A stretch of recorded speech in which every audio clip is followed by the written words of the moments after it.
Durante décadas, la Unión Soviética ha sido el gran monstruo que amenazaba la humanidad, la libertad y la democracia. ¿Sabes cuál? La Unión Soviética. La Unión Soviética. ¡Qué La miedo! Unión Soviética. Actualmente, la prueba palpable del fracaso del socialismo. Vuestro modelo crea pobreza. Te lo dije en su... Sí, crea pobreza. El único intento que había en la historia humana, desgraciadamente, de igualdad, lo hicieron los comunistas, ¿no? En los países del este. Y fue un desastre. Pobreza y pobreza. Lo creasteis en la Unión Soviética. Pero si tan mal fue con el socialismo, ¿por qué la mayoría de los que lo vivieron quieren que vuelva? Y es verdad que se fueron, pero no se cuenta la segunda parte.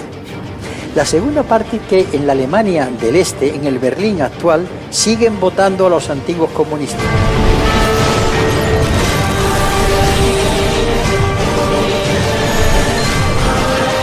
A continuación, vamos a ver lo que no nos han contado sobre la Unión Soviética.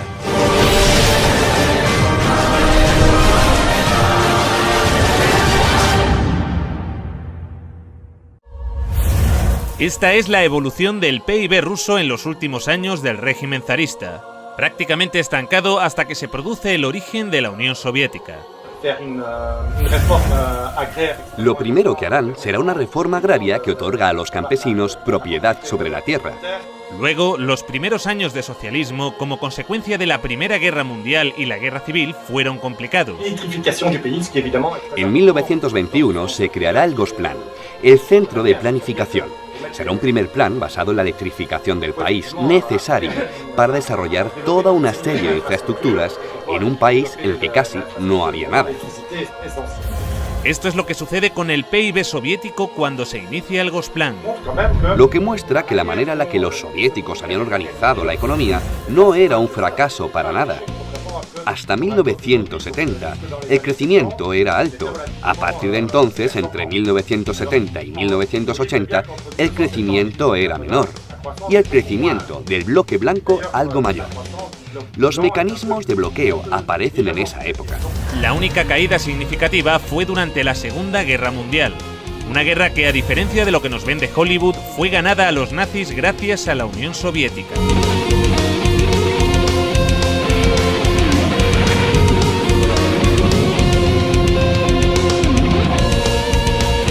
Stalingrado fue la primera gran victoria del ejército soviético. El triunfo del Volga es como un faro, el punto de inflexión de la Segunda Guerra Mundial. Solo en Stalingrado murieron más nazis que en todo el frente occidental junto. Europa y la URSS habían quedado devastadas tras la guerra.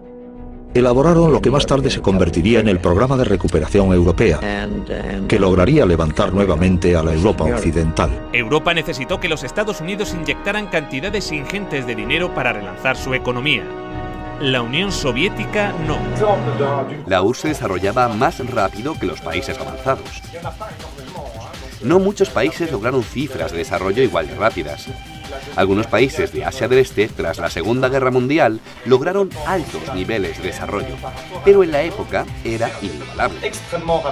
En el año 1963, Rusia había pasado de un sistema monárquico con una economía agrícola atrasada a multiplicar por 52 su volumen industrial gracias a la economía planificada.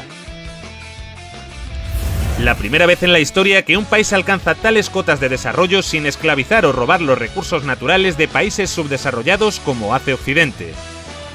Y la calidad de su industria a menudo superaba la occidental. En la antigua Alemania del Este, la economía comunista más eficiente, las normas estipulaban que las neveras y las lavadoras debían funcionar durante 25 años. Compré esta nevera en Alemania del Este en 1985. Tiene por lo menos 24 años. Nunca he tenido que cambiar la bombilla.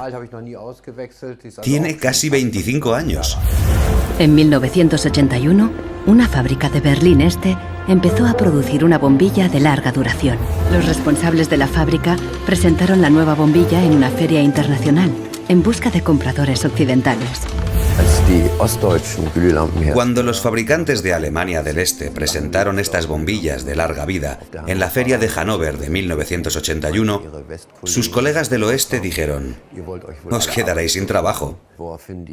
Los ingenieros de Alemania del Este dijeron: «No, al contrario. Conservaremos nuestros trabajos si ahorramos recursos y no malgastamos tungsteno». Los occidentales rechazaron la bombilla. En 1989 cayó el muro de Berlín. La fábrica cerró y la bombilla de larga duración dejó de producirse. El socialismo logró también mejorar de manera notable la calidad de vida de los ciudadanos. La vida de los soviéticos mejora en muchas cosas: la educación, la salud, el trabajo, pero a cambio la gente paga un precio muy alto. Desde Moscú, los dirigentes del Partido Comunista gobiernan con mano de hierro los diferentes pueblos y naciones que forman la Unión Soviética. Junto a los errores y a veces horrores, los rusos comieron por primera vez con los comunistas. Tuvieron educación con los comunistas. Tuvieron sanidad con los comunistas. La esperanza de vida subió de 40 a 70 años en 4 décadas y la mortalidad infantil se redujo en casi un 90%. Entre 1920 y 1921 hay una hambruna terrible. La guerra destruye la agricultura y además la guerra se da en los territorios más fértiles. La economía planificada también logró resolver esto, tanto que el promedio de estatura aumentó, consecuencia de las mejoras en la alimentación tras la Segunda Guerra Mundial. Esta gráfica muestra los niveles de ingesta calórica per cápita en Europa y los Estados Unidos. Aquí abajo, España. Por encima de todos, la Unión Soviética. Crearon también el primer sistema sanitario universal y gratuito del mundo. Los servicios sanitarios actuales de la URSS son el resultado de 40 años de evolución, experiencias e investigaciones. Forman un sistema unificado que se extiende a todas las disciplinas sanitarias y cuyas ramificaciones alcanzan a todos los centros de población que constituyen las 15 repúblicas de la Unión, llegando hasta las más pequeñas y remotas aldeas y zonas agrícolas. En el año 1980, la URSS tenía más médicos y camas de hospital que los Estados Unidos de América. También crearon el primer sistema educativo universal y gratuito en el que se incluía la universidad. Todo el material escolar lo proporcionaba el Estado. En los años 70, la URSS tenía 5 veces más ingenieros titulados que los Estados Unidos. Y mientras los Estados Unidos pasaban la Gran Depresión con un 23% de paro, la Unión Soviética alcanzaba la plena ocupación.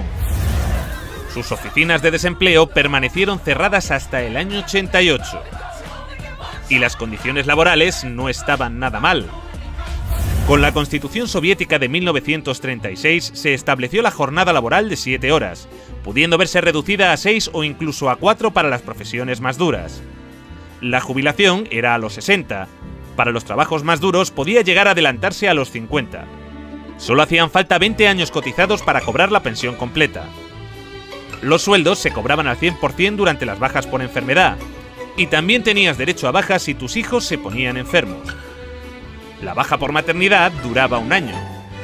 De hecho, fue el país que consiguió las mayores cotas de igualdad entre hombres y mujeres. Antes, en la RDA de su juventud, la mujer era igual que el hombre, y a veces incluso superior. 9 de 10 trabajaban. Había guarderías para sus hijos y tenían tiempo de ocio.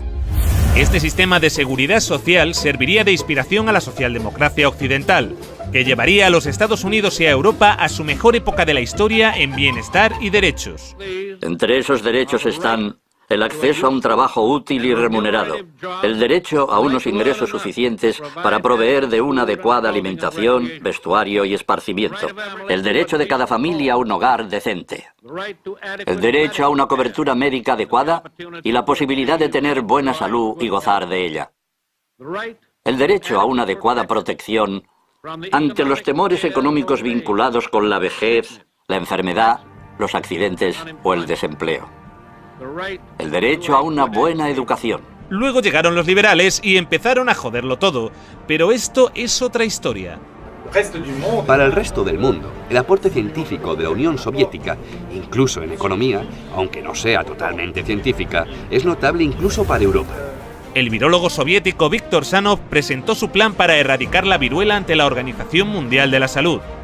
Por primera vez en la historia, la humanidad lograba eliminar una enfermedad gracias a una campaña de vacunación en la que la Unión Soviética tuvo un papel fundamental. Fueron los primeros que lograron poner un satélite en órbita, el Sputnik. Los medios de comunicación de todo el mundo estaban embargados de emoción porque el hombre había podido llegar al espacio. El cosmonauta soviético Yuri Gagarin fue el primer hombre en viajar al espacio. Valentina Tereskova, la primera mujer. La Mir, la primera estación espacial. Incluso el primer teléfono móvil.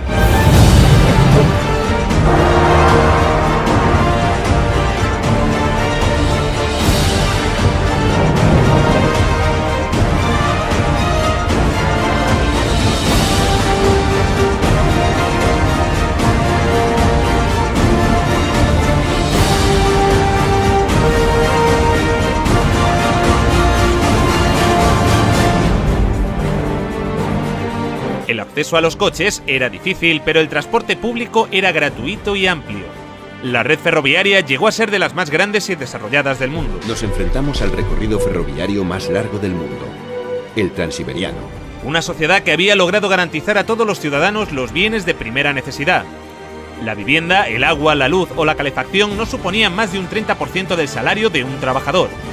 Y si no podías permitirte una vivienda, el Estado te la regalaba. En la década de los 60 surgieron bloques de apartamentos en todas las ciudades soviéticas. Claro que estábamos contentos. Esperábamos esos apartamentos como el que espera a que el pastel salga del horno. Estábamos hartos de vivir con otras familias. Cuando nos mudamos nos pareció un paraíso. Vivimos aquí desde entonces y está muy bien.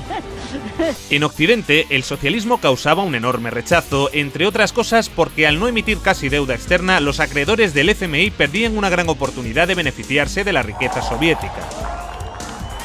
Sin embargo, mientras Reagan intentaba vender que el socialismo era un desastre, sus propios servicios de inteligencia le llevaban la contraria. En diciembre, un estudio de la CIA indicó que la URSS experimentó un crecimiento económico continuo y una mejoría en el nivel de vida de su población durante los últimos 30 años. Estos son 3 perros, uno americano, uno polaco y uno ruso. Están de visita, ahí el perro americano les explica cómo funcionan las cosas en este país. Y les dice, si ladráis lo suficiente, alguien vendrá y os dará algo de carne. Y el perro polaco pregunta, ¿qué es la carne? El perro ruso pregunta, ¿qué es ladrar? La habilidad de la economía soviética para mantener su viabilidad ante la ausencia de importaciones es mucho mayor que la de la mayoría y posiblemente todas de las economías de otros países industrializados, asegura la CIA en su informe. Pero la aventura socialista llegaría a su fin. A principios de los años 70, las reformas de Kosygin empezaban a descentralizar la economía. Esto produjo que la economía se empezara a ralentizar. 15 años más tarde, Gorbachev, para arreglarlo, decide empezar a liberalizar más el mercado. En 1985, Gorbachev llega al poder y lanza la perestroika. Como él mismo decía, su intención era un socialismo a la sueca. Pero en lugar de relanzar la economía, lo empeoró más. En el año 89, el PIB de la URSS caía por primera vez en décadas. En marzo de 1991 se hizo un referéndum preguntando por la continuidad de la Unión Soviética. Los ciudadanos votaron a favor de mantener la Unión con casi el 80% de los votos. Pero Boris Yeltsin y los Chicago Boys tenían otros planes. Esto sucedió a pesar de un referéndum en el que la mayoría de la población votó por la conservación de la Unión Soviética. En agosto de ese mismo año, una facción del Partido Comunista dio un golpe de Estado. Según la agencia de prensa soviética TASS, el presidente soviético Mikhail Gorbachev ha renunciado a su cargo y ha sido sustituido por Gennady Yanev. Lo que están haciendo es engañar vilmente al pueblo. Esto es un golpe anticonstitucional. El golpe fracasó, pero debilitó lo suficiente al gobierno para iniciar el desmantelamiento de la Unión Soviética encabezado por Boris Yeltsin. Estábamos defendiendo una Rusia libre, y el símbolo de esa Rusia libre era Yeltsin. Un proceso que ya parecía irreversible desde hacía 2 años cuando se produjo la emblemática caída del muro de Berlín. Algo que hoy se recuerda como un gran logro de la humanidad.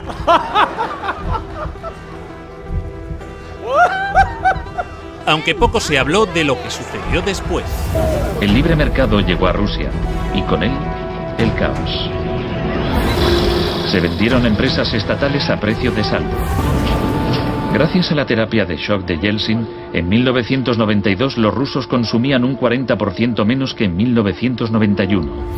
Un tercio de la población había caído en la pobreza y la gente tardaba meses en cobrar su sueldo. Con las medidas liberales llevadas a cabo por Boris Yeltsin, el PIB de Rusia experimentó una caída en picado durante los 8 años siguientes. La corrupción era generalizada y el crimen organizado se disparó. Moscú se convirtió en el nuevo salvaje oeste. Eso sí, han construido unos rascacielos de puta madre en Moscú. Se pusieron a la venta más industrias estatales, y así nació una nueva clase de empresarios multimillonarios con influencia política, los oligarcas. En 1998, el 80% de las granjas rusas estaba en quiebra y 70.000 fábricas estatales habían cerrado. Crea pobreza, pobreza y pobreza. En 8 años, el número de pobres había aumentado en 72 millones, mientras Moscú pasaba a ser la ciudad del mundo con más multimillonarios. La pobreza se disparó también en los países miembros y satélites de la URSS. La antigua RDA fue una de las regiones que salió mejor paradas, pero también experimentó algunos retrocesos, especialmente en los derechos de las mujeres. Mujeres de la RFA piden que se apliquen las leyes que protegen a las mujeres en la RDA. Una época cómoda que termina con la caída del muro en noviembre de 1989. Sí que hay un Día Internacional de la Mujer, pero ya no se celebra de la misma manera. A las mujeres ya no se las homenajea como antes. Un retroceso que en ocasiones llegó a tener consecuencias trágicas. Miles de mujeres de la ex RDA se hacen esterilizar por temor a perder el empleo. Las regiones que están más al sureste de Europa o las próximas al Cáucaso pasaron a convertirse en países cuasi tercermundistas. La desintegración de la Unión Soviética ocasionó el colapso de la seguridad social de la que gozaban antes las personas mayores. Numerosos ancianos viven hoy en la pobreza. La venta de riñones por dinero fue la única opción que la mayoría de ellos tenía para poder mantener a sus familias. Es difícil conseguir un empleo en las regiones de Moldavia. He escuchado que un riñón vale $95.000, o cerca de 100.000. Nos engañaron. Sé que no debí viajar a Turquía, pero necesitaba el dinero. Ahora ese dinero ha arruinado mi salud. Desde entonces, los latentes conflictos interétnicos que persistían en varias repúblicas de la URSS se intensificaron y desataron choques armados. Según diferentes datos, estos enfrentamientos se cobraron las vidas de decenas de miles de personas. Millones tuvieron que refugiarse. En Rumanía, ahora es habitual ver a niños viviendo en la indigencia en las calles de Bucarest. Y aunque los acreedores occidentales del FMI se beneficiaron enormemente de que en países como este se disparase la deuda externa, el grueso de la ciudadanía en Europa tampoco fue a mejor. En Europa hay 123 millones de pobres, pero los milmillonarios han continuado creciendo. Por alguna razón, desde la caída del muro de Berlín, en Europa no hemos parado de perder derechos y calidad de vida. Esa gran amenaza, que se llamaba el comunismo y que estaba allí, obligó a los conservadores de aquí a tomar una serie de medidas. Dijeron, o les damos escuela y les damos sanidad y algo más, o aquellos del otro lado nos van a comer el turrón. Cuando cayó el telón de acero, esta amenaza desapareció. Y dijeron, bueno, ya no tenemos por qué darles nada, porque no existe la amenaza. Pero como la URSS y Yugoslavia no existen ya... Mientras, los que vivieron el socialismo en primera persona a menudo lo añoran. Cuando se cambió aquello y se encontraron que tenía que pagar la calefacción, la electricidad, etcétera, etcétera. Una encuesta publicada en 2014 revela que el 60% de los rusos quieren que vuelva la Unión Soviética. Y es verdad que se fueron, porque tenían enfrente un escaparate, pero no se cuenta la segunda parte. La segunda parte, que en la Alemania del Este, en el Berlín actual, siguen votando a los antiguos comunistas. En las elecciones federales de Alemania, el nuevo Partido Socialista Unificado de la antigua RDA gana en los distritos de Berlín que pertenecían a la zona soviética. De hecho, se habla sobre todo con nuestros abuelos. Ellos nos cuentan lo que vivieron. Y en general lo hacen de forma positiva. En esa época había menos gente muy rica y todos los demás eran iguales. La riqueza se distribuía de manera equitativa. Había una justicia social. No es como hoy en día, que hay familias con menos recursos cuyos hijos no tienen grandes oportunidades. En Asia Central, esta añoranza es aún mayor. ¿Qué opinas de tu actual generación? Nos hemos quedado huérfanos. Los países se separaron y nos perdimos.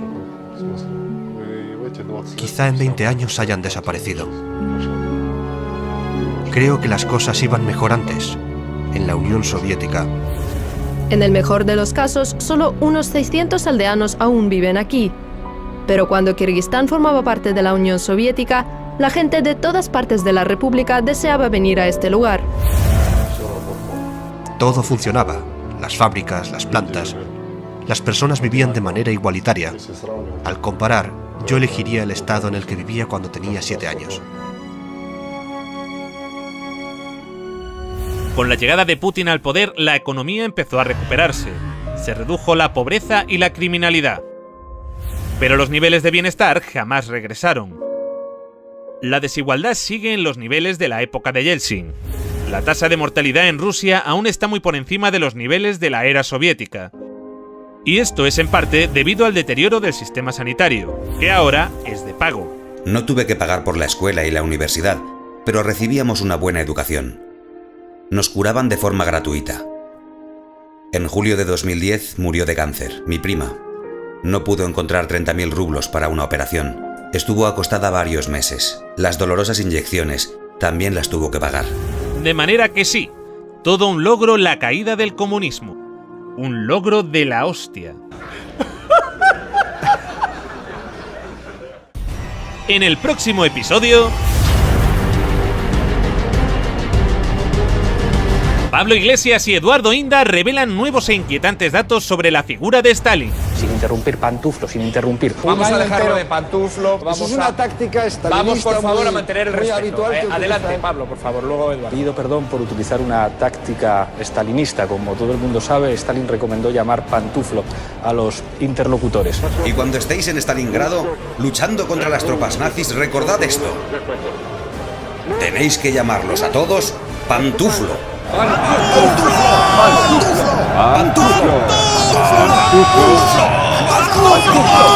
¿Cambiará esto la opinión que tienen los ciudadanos de Stalin? Yo creo que a Stalin más le hubiera valido invadir Ciudad Rodrigo. Ciudad Rodrigo. Ciudad Rodrigo. Ciudad Rodrigo. Ciudad Rodrigo. ¿Y qué pasa con Ciudad Rodrigo? Si me la chupas te lo digo.